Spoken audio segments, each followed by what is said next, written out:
Bueno, buenas noches. Muy honrado de estar esta noche acá, de poder participar en esta reunión trascendente de la Pastoral Social de Buenos Aires, y procedo a hacer algunos comentarios de esta exposición magistral de Monseñor Lucio Gera. El Concilio Vaticano II buscó establecer una línea de diálogo con el mundo moderno. Lo hizo a través de una definición de enorme importancia, que es: el mundo es el hombre. Esto es, desarrolló una visión antropológica fundada en tres elementos. Que el mundo es el hombre en la medida en que el hombre es una persona que vive en sociedad y que es acción. Esto último significa que es actividad histórica, trabajo, ciencia y cultura.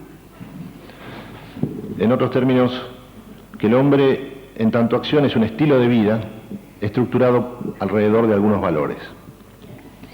Ahora, lo que sucede siempre en el diálogo entre la Iglesia y el mundo es que ese diálogo nada tiene que ver con el sincretismo.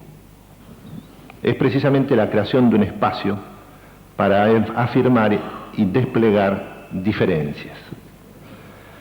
Porque en el momento en que se realiza el Concilio Vaticano II, precisamente era un momento en que comenzaba a manifestarse los primeros síntomas de agotamiento del pleno despliegue de la actividad productiva de la etapa industrial del sistema capitalista, especialmente en Europa, después de casi 30 años de crecimiento sostenido.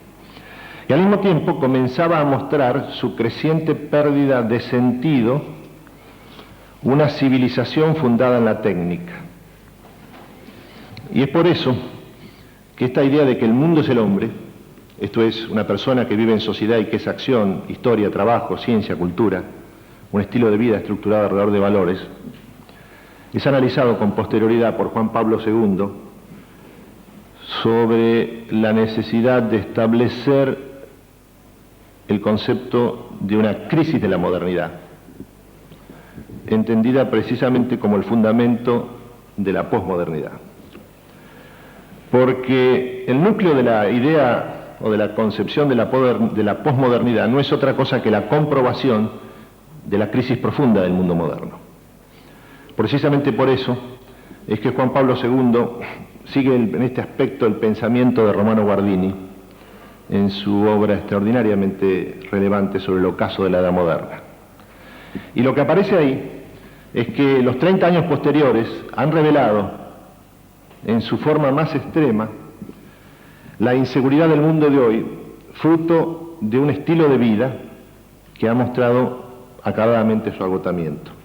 Porque lo que hay es una sociedad supercivilizada que al mismo tiempo cultiva la soledad de los individuos, y en donde, junto con un extraordinario dominio de la técnica, hay una notoria incapacidad del ser humano para convivir con los frutos de su saber.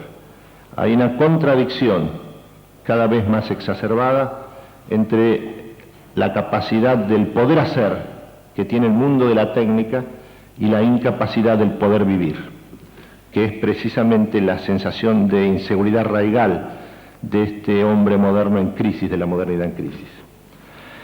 Por eso es que en esta etapa, al haberse mostrado hasta señales acabadas de agotamiento de la modernidad, esto es, el mundo liberal, capitalista, burgués, que se manifestó como fuerza hegemónica a lo largo de los últimos 3 siglos, lo que aparece entonces es que han proliferado y proliferan en esta etapa los mesianismos profanos.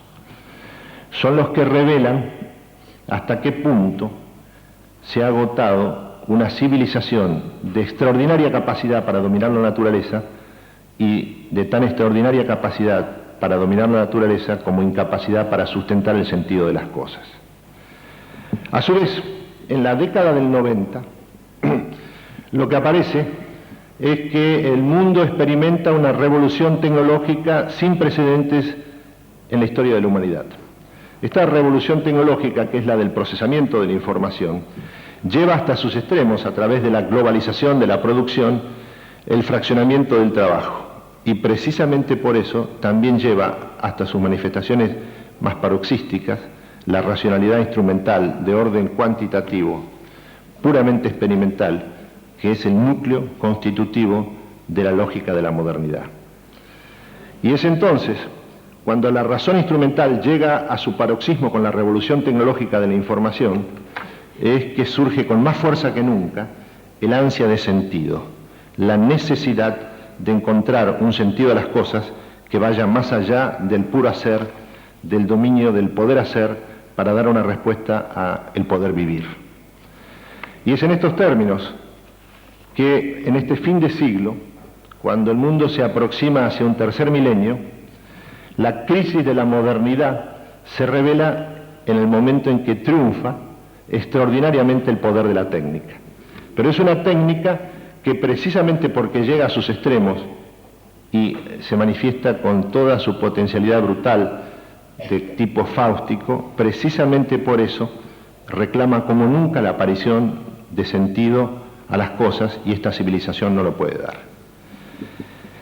Es esto lo que transforma este fin de siglo, en vísperas del tercer milenio, en una situación de extraordinaria incertidumbre, de profunda íntima desazón, de incapacidad de percepción, de la incapacidad de control de los acontecimientos. Y es esto lo que ocurre en el momento en que los triunfos tecnológicos, la expansión productiva, la transformación de la revolución del procesamiento de la información llega hasta extremos que parecían imposibles no mucho tiempo atrás. Ahora, en este contexto, advierte Monseñor Lucio Gera, la Iglesia se reencuentra con una doble dimensión. Porque en cierta manera, como una civilización terminó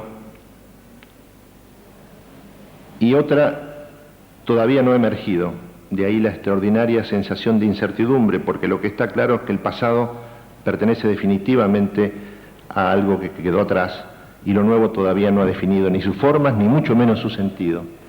Es en esta etapa de extraordinaria incertidumbre que la Iglesia se encuentra en una situación muy semejante a la que fue la propia en sus comienzos, los siglos I y II, cuando también una civilización mostraba síntomas de agotamiento, aunque el poder estaba en su plenitud, y lo que surgía como una necesidad era ante todo la de descubrir no la respuesta a cómo construir el poder, que eso era el Imperio Romano, sino la respuesta a cuál era el sentido del poder, cuál era el sentido de la vida en común.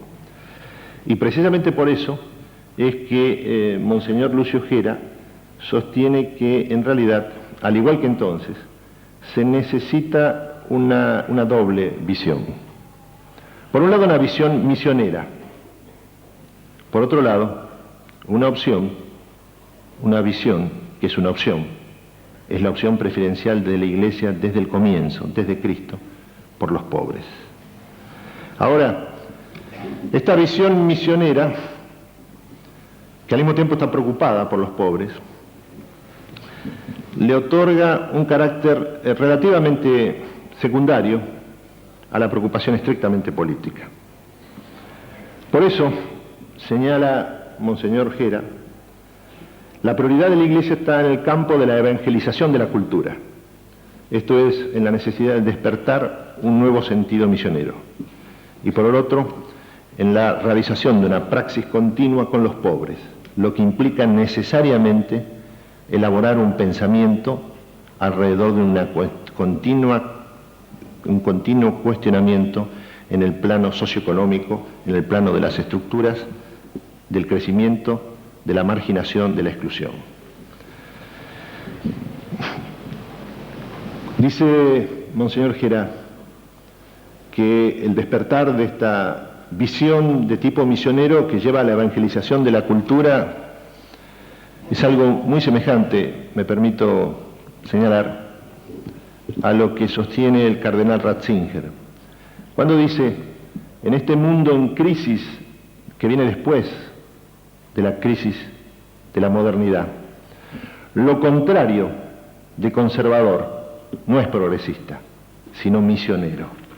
Esto es, lo contrario de conservador no consiste en una reconciliación indiferenciada de carácter sincrético con el mundo moderno profundamente en crisis, sino al contrario, un esfuerzo de reconversión, un esfuerzo de convencimiento, un esfuerzo de diseminación del mensaje de Cristo que piense que, en definitiva, esta es la hora de la misión, del papel decisivo de lo misionero. Lo que me permitiría señalar, simplemente como un elemento que, si fuera posible, el Monseñor Gera pudiera incorporar a su extraordinariamente rica reflexión, es en lo que se refiere al carácter relativamente no prioritario de la preocupación política. Porque sospecho que sin un renacer de la política, la percepción profundamente enraizada en la crisis de la modernidad, de la incapacidad que tiene el hombre y las sociedades para adelantarse a los acontecimientos y controlarlos, no solo no va a disminuir, sino que va a profundizarse. En otros términos, es imprescindible un renacer de la política para que aparezca una respuesta a la crisis de la modernidad, y lo que esto significa es que, ante todo, hay que refundar la política en términos antropológicos. Es imprescindible un momento de reflexión cristiana en las condiciones de la revolución tecnológica, de la globalización y del tercer milenio sobre el significado de una antropología política, como condición para un renacer de la política que permita colocar a la política y los estados por adelante de los acontecimientos y no por atrás, como sucede en este momento. Finalmente, una última reflexión. No hay renacer de la política que no implique al mismo tiempo una recuperación del sentido de la esperanza. La esperanza no es el optimismo. El optimismo, como el pesimismo, son categorías propias de la modernidad. Lo que verdaderamente importa es recuperar el sentido de la esperanza, la promesa de la espera, lo que puede ser, aunque todavía no esté a la vista. Y en este sentido es que advierto que la esperanza solo se mide en la cruz, o dicho de otra manera, sin previa desilusión no hay esperanza, y la desilusión que vive el mundo es la desilusión de la modernidad. Muchas gracias.